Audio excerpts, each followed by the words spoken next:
అలానే మిసేశ్రావు ప్రధానమంత్రి నరేంద్ర మోడీ మూడోసారి దేశాన్ని పరిశీలిస్తూ ఉన్నారు. బీజేపీ మూల సిద్ధాంతాలు అంబేద్కర్ రాసినటువంటి రాజ్యాంగంలో ఉండేటువంటి కొన్ని అంశాలను ఆయన నెరవేరుస్తూ వస్తున్నారు. దాంట్లో భాగంగా 370ని రద్దు చేశారు. అలాగే నోట్ల రద్దు బీజేపీకి సంబంధించినటువంటి ఆలోచన మేనిఫెస్టోలో, సో దాన్ని కూడా నోట్ల రద్దు చేశారు. తాజాగా ఇప్పుడు బీజేపీ కీలకమైనటువంటి నిర్ణయం మరొకటి తీసుకోబోతోంది. బీజేపీ మూల సిద్ధాంతంలోనే దేశ రెండో రాజధాని ఉంది.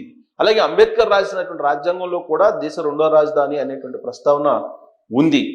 అందుకే ఇప్పుడు దేశ రెండో రాజధానిని ఏం చెయ్యాలి అనే దాని మీద ఇప్పుడు ప్రస్తావన వస్తుంది.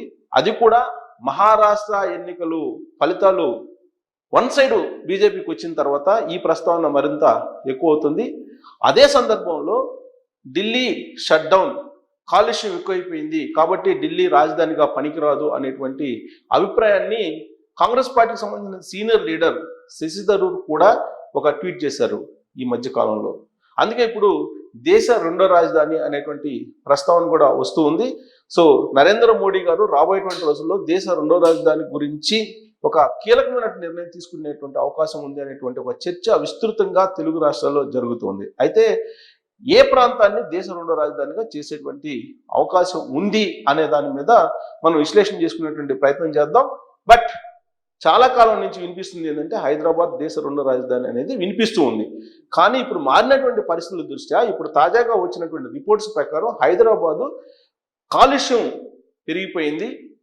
ఇప్పుడు తాజాగా కాలుష్య నియంత్రణ మండలి ఇచ్చినటువంటి రిపోర్టు ప్రకారం హైదరాబాద్లో మించినటువంటి కాలుష్యం ఉంది. అది ఎంత ఉండాలో దానికంటే మించి కాలుష్యం ఎక్కువగా ఉంది. అంటే దాదాపుగా ఢిల్లీ అంత లేకపోయినప్పటికీ కూడా కాలుష్యం హైదరాబాద్లో ఎక్కువగా ఉందని చెప్పి తాజాగా పొల్యూషన్ నియంత్రణ మండలి ఇచ్చినటువంటి రిపోర్టు. దీన్ని బేస్ చేసుకుంటే కనుక హైదరాబాద్ దేశ రెండో రాజధాని అయితే మరింత కాలుష్యం పెరిగిపోయేటువంటి అవకాశం ఉంది.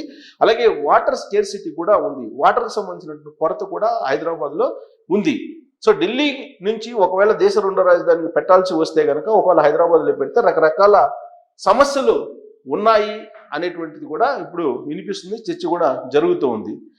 ఇప్పటికే తమిళనాడు ప్రభుత్వం ఒక తీర్మానం చేసి అసెంబ్లీలో చెన్నైని దేశ రెండో రాజధానిగా ప్రకటించాలి అనేటువంటి ఒక ప్రతిపాదన పంపించింది. అలాగే కర్ణాటక రాష్ట్రం బెంగళూరుని దేశ రెండో రాజధానిగా చేయాలనేటువంటి ఒక ప్రతిపాదన కూడా పంపించింది. రెండో రాజధాని ఖచ్చితంగా దక్షిణ భారతదేశంలో పెట్టాలి అనేది బీజేపీ యొక్క ఆలోచనగా ఉన్నట్టు ఢిల్లీ వర్గాల్లో చర్చ జరుగుతుంది. దానికి కారణం ఏంటంటే ఉత్తర భారతదేశం దక్షిణ భారతదేశం అనేటువంటి ఒక వ్యత్యాసం, ఒక తేడా చాలా కాలంగా వినిపిస్తూ ఉంది. ఢిల్లీలో దక్షిణ భారతీయులకు గౌరవం కానీ ప్రాధాన్యత కానీ ఉండదు అనేది సర్వత్రా వినిపించేటువంటి మాట. అందుకే ఈ అంతరం లేకుండా దేశం అంతా కూడా ఒకటే, జాతీయతవాదం అనేదాన్ని బలపరచాలి అనేది బీజేపీ యొక్క ఆలోచన. మొదటి నుంచి కూడా దేశం ఫస్ట్, ఆ తర్వాతే పార్టీ అనేటువంటి సిద్ధాంతం బీజేపీది. అందుకే దేశం మొత్తాన్ని ఐక్యంగా ఉంచాలంటే కనుక దక్షిణ భారతదేశంలో కూడా దేశ రెండో రాజధానిని పెట్టాలి. అది ఎక్కడ పెడితే సక్రమంగా ఉంటుంది అనే దాని మీద ఆలోచిస్తూ ఉన్నారు. దక్షిణ భారతదేశం అనగానే ఫస్ట్ గుర్తొచ్చేది ఇది ఆంధ్రప్రదేశ్, తమిళనాడు, కేరళ, కర్ణాటక, ఇప్పుడు తాజాగా తెలంగాణ. కానీ తెలంగాణలో ఉత్తర భారతదేశానికి సంబంధించినటువంటి కొన్ని సంస్కృతులు కానీ సాంప్రదాయాలు కానీ ఉంటాయి. అయినప్పటికీ కూడా దక్షిణ భారతదేశం జాబితాలోనే తెలంగాణ కూడా వస్తూ ఉంది. కాబట్టి ఇప్పుడు ప్యూర్ దక్షిణ భారతదేశంలో రాజధాని పెట్టాలని అంటే ఆంధ్రప్రదేశ్లో పెట్టాలి, లేదా తమిళనాడులో పెట్టాలి, లేదా కర్ణాటకలో పెట్టాలి అనేది ఢిల్లీలో జరుగుతున్నటువంటి చర్చ. అయితే దీనికి కొంచెం ఎడిషనల్గా నరేంద్ర మోడీ గారు గతంలో ఇచ్చినటువంటి స్టేట్మెంట్ని కానీ గతంలో ఆయన వ్యక్తం చేసినటువంటి అభిప్రాయాన్ని కానీ తీసుకుంటే కనుక 2014 ఎన్నికల సందర్భంగా తిరుపతి వేదికగా ఆయన చేసినటువంటి ఒక స్టేట్మెంట్ లేదా ఇచ్చినటువంటి ఒక అభిప్రాయం, చెప్పినటువంటి అభిప్రాయాన్ని కనుక తీసుకుంటే కనుక దేశ రెండో రాజధాని అని మాట చెప్పినప్పటికీ కూడా ఢిల్లీ తరహా రాజధాని నేను ఆంధ్రప్రదేశ్కి ఇస్తాను అని చెప్పి ఆయన ప్రామిస్ చేశారు. అది కూడా వెంకన్న సాక్షిగా అని చెప్పి ప్రమాణం చేశారు. వెంకన్న సాక్షిగా అని చెప్పి తిరుపతిలో జరిగినటువంటి కూటమి సమావేశంలో ఆ రోజున 2014 ఎన్నికల్లో ఢిల్లీ తరహా రాజధానిని ఆంధ్రప్రదేశ్కి కట్టించి ఇస్తాను, నిర్మించి ఇస్తాను అని చెప్పి ప్రామిస్ చేశారు. ఆ ప్రామిస్ని నమ్మినటువంటి ఆంధ్రప్రదేశ్ ప్రజలు 2014లో కూటమికి పట్టం కట్టారు. సో కాబట్టి ఇప్పుడు ఆయన ఇచ్చినటువంటి హామీని నరేంద్ర మోడీ గారు నెరవేరుస్తున్నారు, నెరవేర్చబోతున్నారు అనేది ఆంధ్రప్రదేశ్ ప్రజల్లో వినిపిస్తున్నటువంటి మాట. అలాగే ఢిల్లీ వర్గాల్లో కూడా అలాంటి చర్చే నడుస్తూ ఉంది. కారణం ఏంటంటే ఇప్పటి వరకు ఆంధ్రప్రదేశ్కి రాజధాని ఏది అని అంటే చెప్పలేనటువంటి పరిస్థితుల్లో 2024 అసెంబ్లీ ఎన్నికల తర్వాత ఇప్పుడు అమరావతి రాజధాని, అక్కడ నిర్మాణాలు చేయాలి, అక్కడే నిర్మిస్తున్నాము ఆంధ్రప్రదేశ్ రాజధాని అనేది చంద్రబాబు నాయుడు గారు చాలా స్పష్టత తీసుకొచ్చారు. దానికి సంబంధించి నిర్మాణాలు కూడా చాలా వేగంగా జరుగుతూ ఉన్నాయి ఇప్పుడు ప్రస్తుతం అయితే ఏ రాష్ట్రానికి లేనటువంటి వెసులుబాటు ఏంటంటే గ్రీన్ సిటీగా అమరావతిని నిర్మించబోతున్నారు. మిగతా రాష్ట్రాలకు ఆల్రెడీ క్యాపిటల్స్ ఉన్నాయి, అక్కడ నిర్మాణాలు జరిగిపోయాయి కాబట్టి దానికి ఆర్కిటెక్చరు మార్చుకునేందుకు అవకాశం ఉండదు. కానీ ఆంధ్రప్రదేశ్కి అమరావతికి ఆర్కిటెక్చర్ని ఢిల్లీలో ఏ విధంగా ఉందో అదే విధంగా రూపకల్పన చేసుకునేటువంటి అవకాశం ఉంది. నిర్మాణాలను కూడా అదే తరహాలో నిర్మాణం చేసుకునే అవకాశం ఉంది. 33,000 ఎకరాల భూమి ఉంది. అది కాకుండా ప్రభుత్వానికి సంబంధించిన భూమి కూడా మరొక 20,000 ఎకరాలు ఉంది. వెరసి 50,000 ఎకరాలకు పైగా అమరావతిలో ఉంది. అందుకే అమరావతికి రెండో రాజధాని చేస్తే ఎలా ఉంటుంది అమరావతిని అనే దాని మీద కూడా చర్చ జరుగుతుంది. పైగా అక్కడ కృష్ణ వాటర్ ఉన్నాయి, పుష్కలంగా వాటర్కు సంబంధించినటువంటి కొరతే ఉండేటువంటి అవకాశం లేదు. మరోవైపు పోలవరం పూర్తి అవుతుంది. ఇలాంటి వనరులు ఉన్నటువంటి అమరావతి ఒకవైపు రైలుకు సంబంధించినటువంటి కనెక్టివిటీ, మరోవైపు ఇంటర్నేషనల్ ఎయిర్పోర్ట్స్, ఇవన్నీ కూడా కలిసి వచ్చేటువంటి అంశాలు. పైగా ఫ్రెష్గా అక్కడ నిర్మాణాలు చేపడుతున్నారు కాబట్టి అక్కడ పొల్యూషన్ కూడా ఉండదు. అక్కడ గ్రీన్ సిటీని నిర్మిస్తున్నారు. ప్రపంచంలో ఎక్కడ కూడా ఏ రాష్ట్రంలో కూడా లేనట్టు గ్రీన్ సిటీని నిర్మించడానికి చంద్రబాబు నాయుడు గారు ఒక అద్భుతమైనటువంటి ప్రణాళికను ఎప్పుడో సిఆర్డీఏ ద్వారా రచించారు. సిఆర్డీఏ ప్రస్తుతం దాన్ని అమలు చేస్తూ ఉంది. ఇలాంటి పరిస్థితుల్లో అమరావతి దేశ రెండో రాజధానిగా చెయ్యాలి అనేటువంటి ఒక ప్రతిపాదనని ఆంధ్రప్రదేశ్ ప్రభుత్వంలో కూడా చర్చ జరుగుతుంది. ఒక ప్రతిపాదనను పంపించాలనేది ఆంధ్రప్రదేశ్ ప్రభుత్వం కూడా ఒక నిర్ణయం తీసుకోవాలి అనేటువంటి డిమాండ్ కూడా ఇప్పుడిప్పుడే వస్తుంది. కానీ ఆంధ్రప్రదేశ్ ప్రభుత్వం నుంచి ఇప్పటివరకు అయితే అలాంటి డిమాండ్ అయితే వెళ్ళలేదు. కానీ ఢిల్లీ వర్గాల్లో మాత్రం అమరావతి వైపు చూస్తున్నట్టు వినిపిస్తూ ఉంది.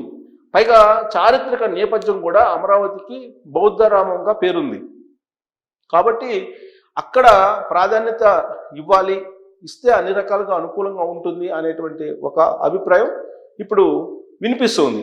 పైగా దక్షిణ భారతదేశానికి సెంటర్ పాయింట్గా కూడా అమరావతి ఉంది.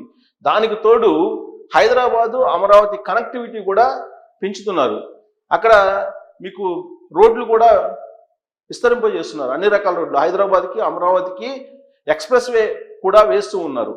కాబట్టి ఇవన్నీ చూస్తే కనుక అమరావతి సూటబుల్ ప్లేస్ దేశ రెండో రాజధాని కోసం అనేటువంటి ఒక చర్చ అయితే జరుగుతుంది. ప్లస్ నరేంద్ర మోడీ గారు ఇచ్చినటువంటి హామీ నెరవేరాలి అంటే అమరావతి ఢిల్లీ తరహా రాజధాని నిర్మిస్తానన్నారు కాబట్టి అమరావతిలో దేశ రెండో రాజధాని కనుక ఏర్పాటు చేసి దానికి అనుగుణంగా నిర్మాణాలు చేపడితే కనుక నరేంద్ర మోడీ గారు తిరుపతి వెంకన్న సాక్షిగా ఇచ్చినటువంటి హామీ ఏదైతే ఉందో అది నెరవేర్చినట్టు అవుతుంది అనేది బీజేపీ యొక్క అభిప్రాయంగా ఢిల్లీ వర్గాల్లో చర్చ జరుగుతుంది. అయితే హైదరాబాదు అనేది ఎప్పటి నుంచో అంబేద్కర్ గారు ఎప్పుడో మెన్షన్ చేశారో దేశ రెండో రాజధాని, దానికి సంబంధించిన హంగు ఆర్భాటాలన్నీ కూడా హైదరాబాద్కు ఉన్నాయి. కాబట్టి హైదరాబాద్ని దేశ రెండో రాజధాని చేయాలి అనేటువంటి మరొక ప్రతిపాదన కూడా బీజేపీ వద్ద ఉంది. అయితే కేంద్ర పాలిత ప్రాంతం హైదరాబాద్గా చేస్తేనే అప్పుడు దేశ రెండో రాజధానిగా చేసేటువంటి అవకాశం ఉంది అనేది కూడా ఇంకోటి వినిపిస్తూ ఉంది. దానికి కారణం ఏంటంటే అటు హైదరాబాద్లో ఆంధ్రప్రదేశ్కు సంబంధించినటువంటి వాళ్ళ యొక్క ప్రమేయం, వాళ్ళ యొక్క భాగస్వామ్యం చాలా ఎక్కువగా ఉంది. అందుకే దాన్ని కూడా పరిగణలోకి తీసుకొని కేంద్ర పాలిత ప్రాంతంగా చేయడం ద్వారా హైదరాబాద్ని దేశ రెండో రాజధానిగా చేయాలి అనేది ఒక చర్చ. మరొక చర్చ ఏంటంటే ఆల్రెడీ ఇప్పటికే కేంద్ర ప్రభుత్వం సంకేతాలు ఇచ్చింది రాష్ట్ర ప్రభుత్వానికి, గతంలో ఉండేటువంటి ప్రభుత్వం రాష్ట్ర ప్రభుత్వానికి కానీ ఇప్పుడున్నటువంటి రాష్ట్ర ప్రభుత్వం కానీ అందుకే వరంగల్ని తెలంగాణ క్యాపిటల్గా చేసుకోవాలి అనేటువంటి సంకేతాలు ఇచ్చినటువంటి క్రమంలో అక్కడ డెవలప్ చేస్తున్నారు అనేది కూడా వినిపిస్తుంది. అది కనుక నిజమైతే హైదరాబాద్ దేశ రెండో రాజధాని కావడం అనేది ఖాయం. ఎప్పుడంటే అది కేంద్ర పాలిత ప్రాంతం అయితే. సో ఇలాంటి చర్చలు నడుస్తున్నటువంటి క్రమంలో ప్రస్తుతం శీతాకాల సమావేశాలు పార్లమెంట్లో జరుగుతున్నాయి. దీంట్లోనే ఈ చర్చ వచ్చే అవకాశం ఉందా అని అంటే ప్రస్తుతానికైతే ఈ సెషన్లో రాకపోవచ్చు, కానీ బట్ నెక్స్ట్ సెషన్లో మాత్రం దేశ రెండో రాజధాని అనేది నిర్ణయించేటువంటి అవకాశం ఉంది. ఎందుకనంటే ఢిల్లీ పొల్యూషన్ ఎక్కువైపోయింది, అక్కడ తిరిగేటువంటి పరిస్థితి లేదు. దాని కారణంగానే దేశ రెండో రాజధాని కావాలి అనుకుంటున్నారు. మరోవైపు దేశం ఒకటే దేశం ఒకే ఎన్నిక అనే కాన్సెప్ట్లో వెళ్తూ ఉన్నారు, అన్నీ ఒకటే అనేది. కాబట్టి దక్షిణ భారతదేశం ఉత్తర భారతదేశం అనేటువంటి భేదం లేకుండా, అలాంటి అభిప్రాయ భేదాలు కూడా రాబోయేటువంటి రోజుల్లో రాకుండా ఖచ్చితంగా దేశ రెండు రాజధాని పెట్టాలి, అది కూడా అమరావతి లేదా హైదరాబాద్ అనేది చర్చ జరుగుతున్నటువంటి క్రమంలో ఆంధ్రప్రదేశ్ ప్రభుత్వం ఇనిషియేటివ్ తీసుకుంటే అమరావతిలోనే దేశ రెండో రాజధాని వచ్చేటువంటి అవకాశం ఉంది అనేది కూడా ఢిల్లీ వర్గాల్లో బాగా చర్చ జరుగుతున్నటువంటి అంశం. మరి ఈ విషయంలో అమరావతి కావాలా లేదా హైదరాబాద్ కావాలా అనే దాని మీద దేశ రెండో రాజధానిగా